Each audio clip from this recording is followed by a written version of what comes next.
lalaking estapador na mambibiktima ng mga customer at mga tindero at tindera sa loob ng palengke ang nahuli ng mga gwardiya ng Zapote Las Piñas Public Market.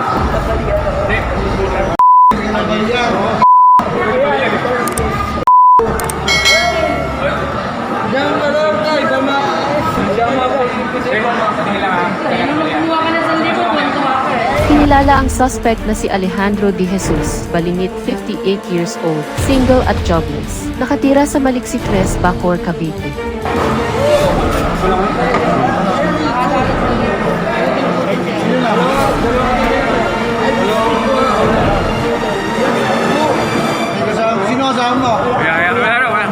Ang system magpapanggap na tindero sabay kukunin ang bayad ng mga mamimili at mabilis na aalis pag abot ng bayad. Mabilis din siyang magpapalit ng damit para di siya makilala. Okay, patay ka!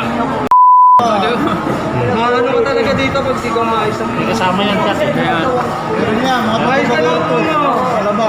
Oo. Wala. Mari ka.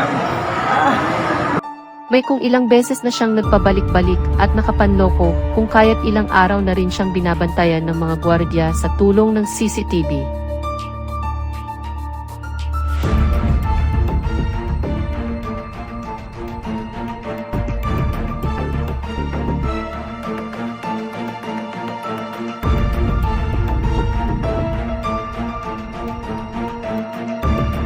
Kaya galit na galit ang mga tao sa kanya at isang lalaki ang hindi nakapagpigil at inundayan siya ng suntok sa tagiliran.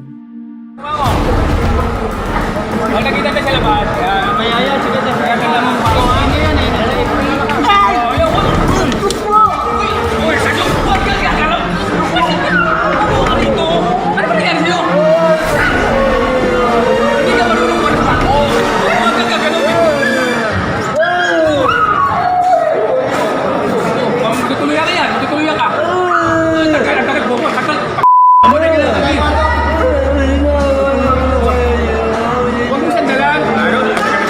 Ito malaki lang ito!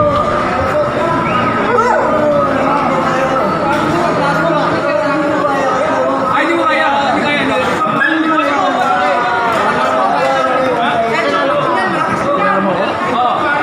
Sabi niyo yun yun! Huwag ka gagalaw! Ito pala naman! Hulog ka na naman! Saan sa Maliksi 3? Saan sa Maliksi 3? Tapat na eskwelahan?